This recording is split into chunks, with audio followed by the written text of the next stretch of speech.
नमस्कार दोस्तों, मैं अमित कुमार ओम्या एकेडमी में आपका स्वागत करता हूं। दोस्तों, आज हम लोग सीखने वाले हैं ब्रह्मांड के बारे में। ब्रह्मांड क्या है, ब्रह्मांड से संबंधित जो सिद्धांत है उसकी उत्पत्ति से संबंधित और उससे संबंधित कुछ साक्ष्य। लेकिन दोस्तों, ब्रह्मांड का अध्ययन जिसके अंतर्गत किया जाता है, पहले हम उसको जान लेते हैं। तो जैसे हम लोग जानते हैं कि ज्योग्राफी की बहुत सारी ब्रांचें हैं, सोशल ज्योग्राफी, इकोनॉमिकल ज्योग्राफी, वैसे ही एक एस्ट्रोनॉमी जिसे खगोल शास्त्र कहते हैं, वो भी एक ज्योग्राफी का पार्ट है, जिसमें हम लोग जो स्पेस के जो खगोलीय पिंड हैं, जो आकाशीय पिंड हैं, उनका हम लोग अध्ययन करते हैं। तो जानते हैं हम लोग कि ये खगोल शास्त्र या एस्ट्रोनॉमी क्या है। दोस्तों, एस्ट्रोनॉमी पृथ्वी और पृथ्वी के वायुमंडल के ऊपर स्पेस में जितनी चीजें हैं, सबका अध्ययन खगोल शास्त्र के अंतर्गत किया जाता है। अगर दोस्तों इसको हम फिगर से देखना चाहें तो ये है हमारा अर्थ। अर्थ यहां से लगभग 10,000 किलोमीटर, दोस्तों 10,000 किलोमीटर, 10,000 किलोमीटर तक पृथ्वी का वायुमंडल है। दोस्तों, ये कई लेयर में डिफाइंड है, कई लेयर हैं इसके। जैसे सबसे नीचे जो पृथ्वी के एकदम पास है, जिसे कहते हैं क्षोभ मंडल। क्षोभ मंडल, क्षोभ मंडल,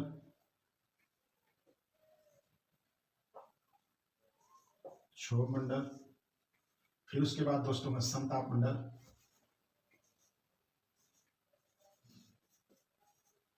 समताप मंडल, इसके ऊपर दोस्तों हो गया हमारा मध्य मंडल, मध्य मंडल, फिर इसके ऊपर हमारा आयन मंडल होता है दोस्तों,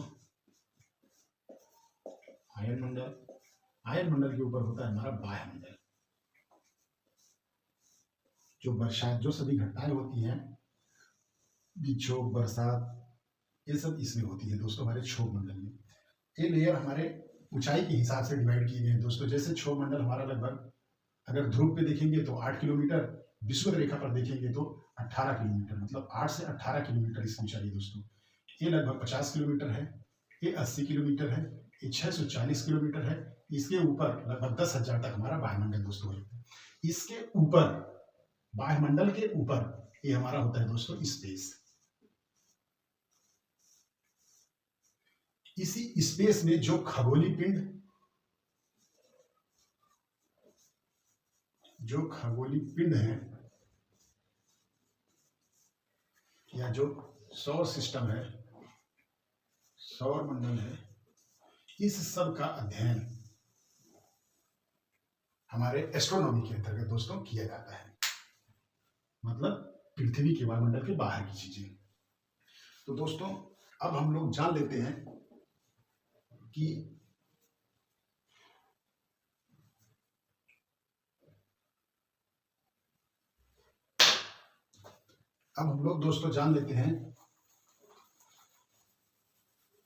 ब्रह्मांड क्या है।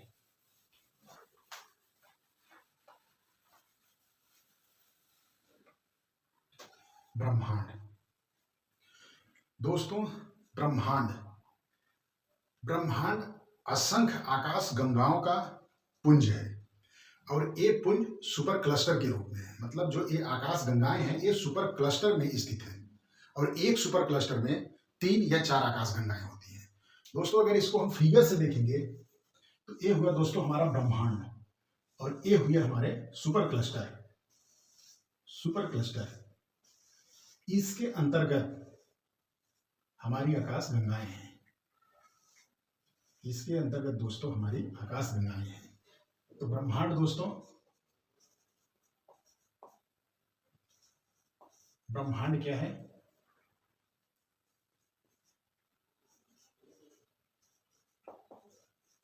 असंख्य आकाश गंगाओं का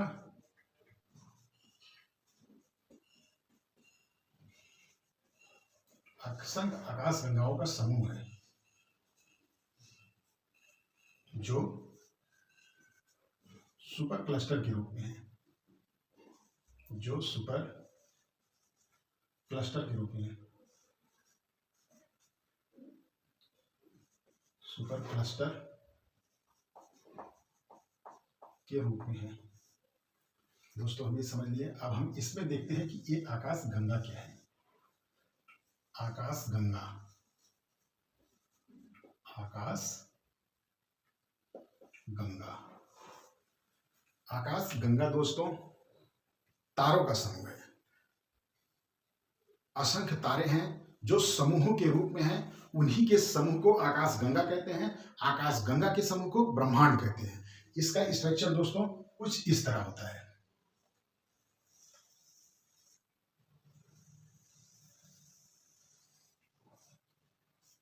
इसी के अंतर्गत हमारे सारे सभी तारे दोस्तों पाए जाते हैं।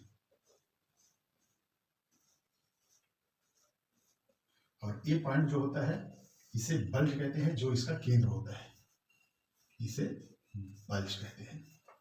दोस्तों आगे हम इसके बारे में पढ़ेंगे कि इसकी उत्पत्ति कैसे होती है। और प्रत्येक आकाश गंगा में 3 घूर्णनशील भुजाएं होती हैं। 3 घूर्णनशील भुजाएं होती है दोस्तों। अब दोस्तों हम लोग ब्रह्मांड देख लिए, आकाश गंगा देख लिए। अब दोस्तों हम आते हैं ब्रह्मांड की उत्पत्ति के बारे में। दोस्तों एक बार इसका हम समग्र फिगर देखें तो दोस्तों ये हमारा हुआ ब्रह्मांड है। ब्रह्मांड सबसे बाहर का सर्किल, सबसे बड़ा सर्किल, और ये बीच की जो उसके बाद वाली सर्किल है इसे कहते हैं आकाश गंगा। इसे कहते हैं दोस्तों आकाश गंगा।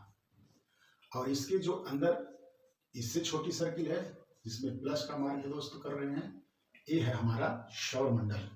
और इसके अंतर्गत जो एक डार्क वाला पार्ट है इसे कहते हैं दोस्तों पृथ्वी। दोस्तों हम ये कह सकते हैं कि जो आकाश गंगा है वो ब्रह्मांड का एक पार्ट है, और जो सौर मंडल है वो आकाश गंगा का एक पार्ट है, और जो पृथ्वी है वो सौर मंडल का एक भाग है या पार्ट है।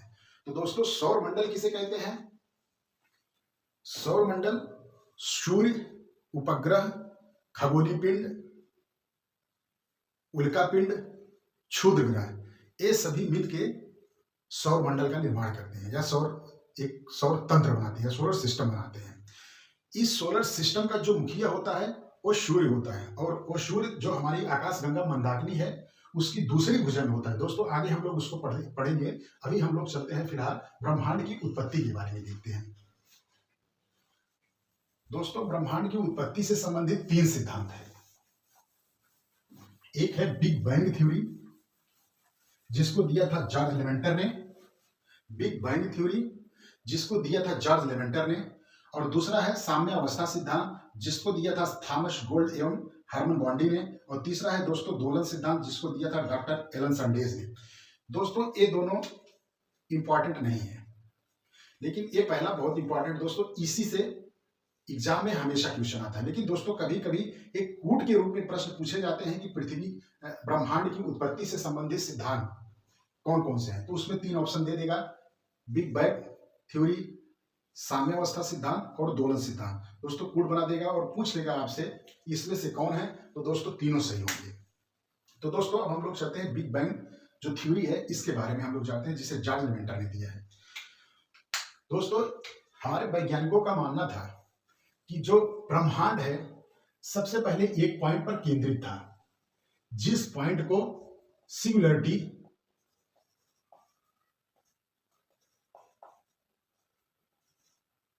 या डार्क पॉइंट कहा जाता है। डार्क पॉइंट कहा जाता है, सिंगुलरिटी या डार्क पॉइंट दोस्तों इसे कहा जाता है। दोस्तों इसी पॉइंट पे सब कुछ संकेंद्रित था, ब्रह्मांड में जितना कुछ था सब इसी पॉइंट पर केंद्रित था।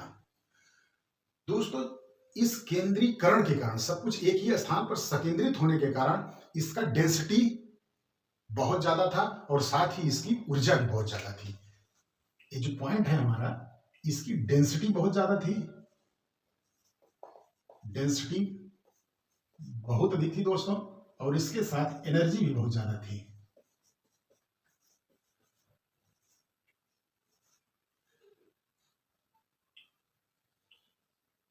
एनर्जी भी बहुत अधिक थी दोस्तों।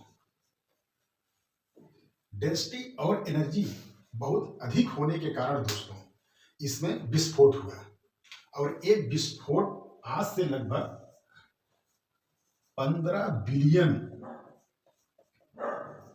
बिलियन वर्ष पूर्व हुआ। इसी विस्फोट के बाद दोस्तों 3 चीज की उत्पत्ति हुई। फर्स्ट है टाइम, दूसरा है स्पेस,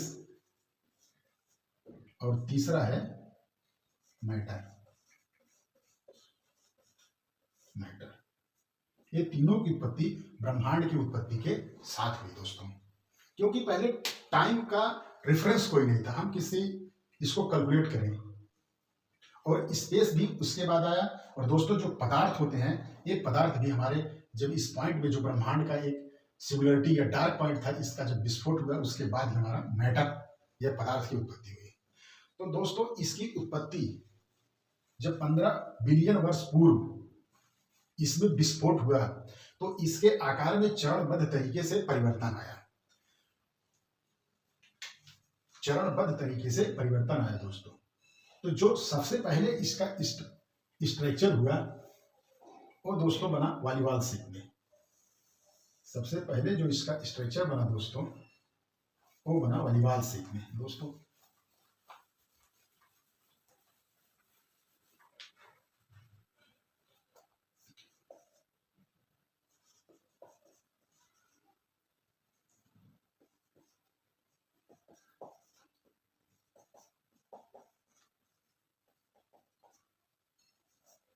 टाइम, स्पेस, मैटर। इसको दोस्तों याद करने के लिए हम लोग MTS याद कर सकते हैं, मैटर, टाइम एंड स्पेस। दोस्तों जब इसमें 15 बिलियन वर्ष पूर्व इसका स्ट्रक्चर चेंज हुआ, टूटा है, तो पहले इसका स्ट्रक्चर बना वॉलीबॉल शेप में बना दोस्तों। फिर उसके बाद इसके स्ट्रक्चर में फिर परिवर्तन हुआ। फिर इसमें जब परिवर्तन हुआ ये बना फायर बॉल बन गया दोस्तों। और फायर बॉल बनने के साथ ही इसके अंदर दोस्तों एनर्जी बहुत ज्यादा हो गई। इतनी ज्यादा एनर्जी हो गई कि इसके अंतर्गत जो गैसें थे उनका आयनीकरण हो गया।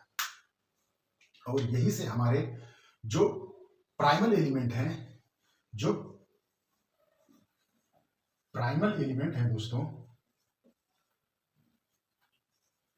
प्राइमल एलिमेंट हैं जिसको हम लोग मौलिक तत्व कहते हैं, मौलिक तत्व, उसकी उत्पत्ति हुई। ये मौलिक तत्व हमारे हैं इलेक्ट्रॉन,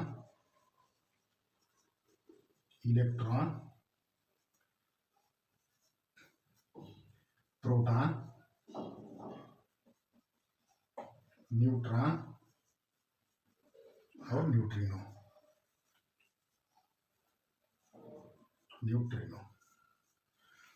दोस्तों ये जो पार्टिकल थे ये हाईली इनर्जेटिक पार्टिकल थे, और इस हाईली इनर्जेटिक पार्टिकल के कारण ही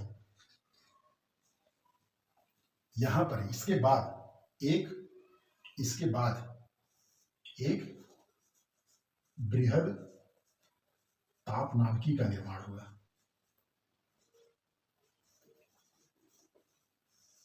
बृहद तापनाभिकी का निर्माण हो गया दोस्तों, बृहद तापनाभिकी का निर्माण हो गया। और बृहद तापनाभिकी का निर्माण हो गया। बृहद तापनाभिकी के निर्माण के बाद फिर इसका स्ट्रक्चर फिर विस्तृत हुआ। जब इसका स्ट्रक्चर फिर बड़ा हुआ दोस्तों धीरे धीरे, तो इसके अंदर जो फायर बॉल के अंतर्गत जो एनर्जी थी, फिर यहाँ से बृहद ताप में आई थी, ये एनर्जी जब इनका स्ट्रक्चर बढ़ने लगा तो धीरे धीरे इसकी एनर्जी कम होने लगी। और वो एनर्जी कम होते होते दोस्तों लगभग 4000 डिग्री सेंटीग्रेड पर आ गई। जब इनकी एनर्जी 4000 डिग्री सेंटीग्रेड पे आ गई दोस्तों, फिर जो हमारे ये मौलिक तत्व थे primal element, electron, proton, neutron, ये दोनों यहाँ पर हाईली एनर्जी होने के कारण ये अलग अलग थे। जब इनकी एनर्जी कम हुई तो ये साथ रहने लगे। जब साथ रहने लगे दोस्तों, फिर यहीं से यही से एटम का निर्माण हुआ। जब ये साथ रहने लगे दोस्तों तो यही से एटम का निर्माण हुआ, एटम्स का निर्माण हुआ जिसे परमाणु कहते हैं। और जब एटम का निर्माण हुआ दोस्तों उसके बाद फिर जब एटम का समूहन हुआ, इनके अंतर्गत एनर्जी हुई, तो फिर हमारा तारा बना। और तारों का जब समूहन हुआ दोस्तों तो फिर हमारी गैलेक्सी बनी, गैलेक्सी बनी। और जो गैलेक्सी पुंजों के रूप में रहने लगी, या इनका समूहन हुआ, तो दोस्तों इसी को कहते हैं, इधर देखते हैं दोस्तों, इसी को कहते हैं हम लोग super cluster of Galaxy, super cluster of Galaxy, XY। इसी को कहते हैं दोस्तों सुपर क्लस्टर ऑफ गैलेक्सी, जिसको हम लोगों ने फिगर के रूप में देखा था, यहाँ पर देखा था। तो दोस्तों ये वह इसके निर्माण की प्रक्रिया, मतलब ये कैसे, सबसे पहले सिंगुलर पॉइंट था, फिर डेंसिटी और एनर्जी हाई होने के कारण इसमें 15 बिलियन वर्ष पूर्व विखंडन हुआ। विखंडन के बाद टाइम, स्पेस और मैटर की उत्पत्ति हुई। टाइम, स्पेस और मैटर की उत्पत्ति होने के बाद दोस्तों जब इसमें विखंडन हुआ था, ये सबसे पहले इसका वॉलीबॉल शेप बना, फिर इसकी एनर्जी हाई होने के कारण फायर बॉल में बदल गया। फायर बॉल में बदलने के बाद दोस्तों प्राइमल एलिमेंट, जिसे हम लोग मौलिक तत्व कहते हैं, इलेक्ट्रॉन, प्रोटॉन, न्यूट्रॉन या न्यूट्रिनो और न्यूट्रिनो की उत्पत्ति हुई दोस्तों। जब इनकी एनर्जी बहुत ज्यादा हो गई, बहुत ज्यादा थी, तो इससे दोस्तों ताप नाभिकी का निर्माण हुआ, बृहद ताप नाभिकी, जिसको हम लोग जायंट ऑफ थर्मोन्यूक्लियर कहते हैं, giant of thermonuclear.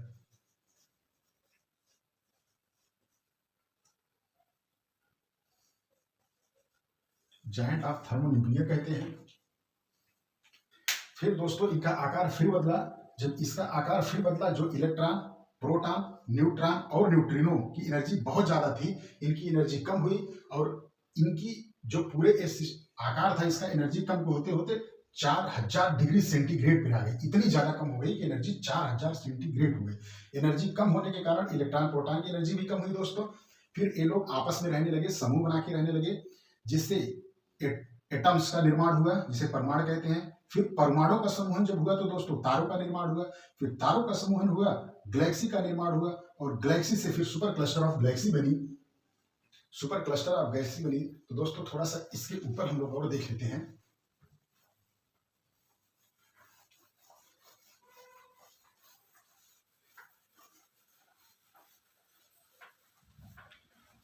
Super cluster of Galaxy बनी।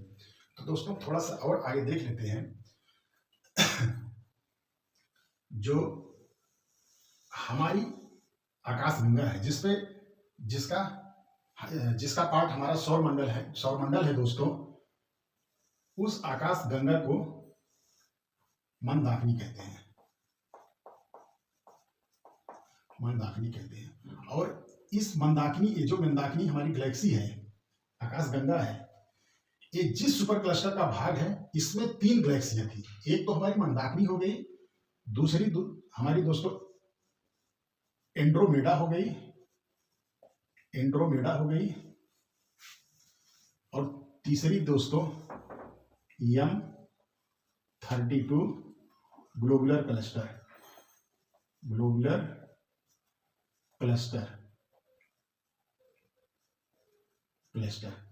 तो दोस्तों हमारे आकाश गंगा की सबसे नजदीक की गंगा है एंड्रोमेडा। तो इसी का पार्ट, मंदाकिनी का पार्ट, इसका स्ट्रक्चर दोस्तों कुछ ऐसे है, और इसकी सेकंड भुजा में हमारा सन है। इसी का चक्कर हमारे ग्रह, प्लेनेट,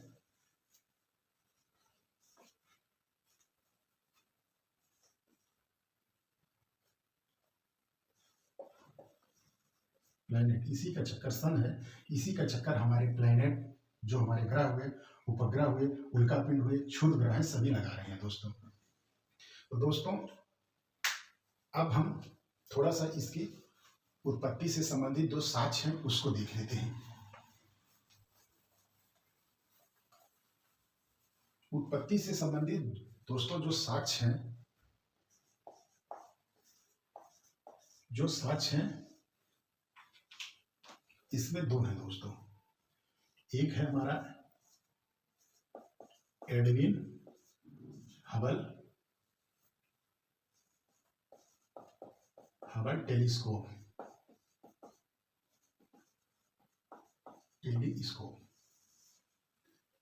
ये लगभग दोस्तों 1920 में इन्होंने रिसर्च किया। तो जो साइंटिस्ट एडविन हबल थे, इन्होंने एक टेलीस्कोप का आविष्कार किया। उस स्कोप से इन्होंने देखा कि जो तारे थे वो एक दूसरे के दूर जा रहे थे। पहले ये तारे मान लो पास पास थे, लेकिन जब इन्होंने अध्ययन में पाया कि धीरे धीरे इन तारों के बीच की दूरी बढ़ती जा रही थी। इन तारों के जो स्टार्स थे दोस्तों, इनकी बीच की दूरी धीरे धीरे बढ़ती जा रही थी। तो इससे इन्होंने यह सिद्ध किया या निष्कर्ष निकाला कि पहले ये तारे जो थे ये तारे पास पास थे। और दूसरा सिद्धांत है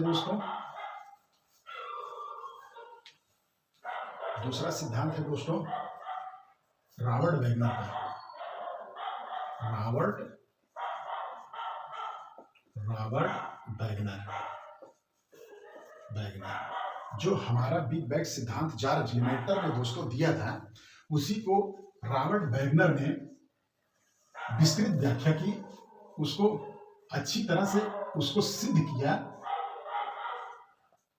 और इन्होंने बताया कि पृथ्वी जो ब्रह्मांड है, ब्रह्मांड की उत्पत्ति बिग बैंग थ्योरी के तहत सिद्ध की है। इन्होंने उसकी विस्तृत व्याख्या दी। और आगे हम रॉबर्ट इसी बिग बैंग सिद्धांत से पृथ्वी की उत्पत्ति के बारे में भी दोस्तों पढ़ेंगे।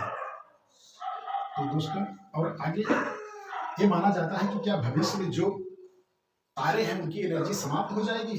तो दोस्तों कुछ साइंटिस्टों का मानना है, जो कुछ वैज्ञानिक थे उनका मानना है हाँ ऐसा हो सकता है, जिसको एक इन्होंने बिग क्रंच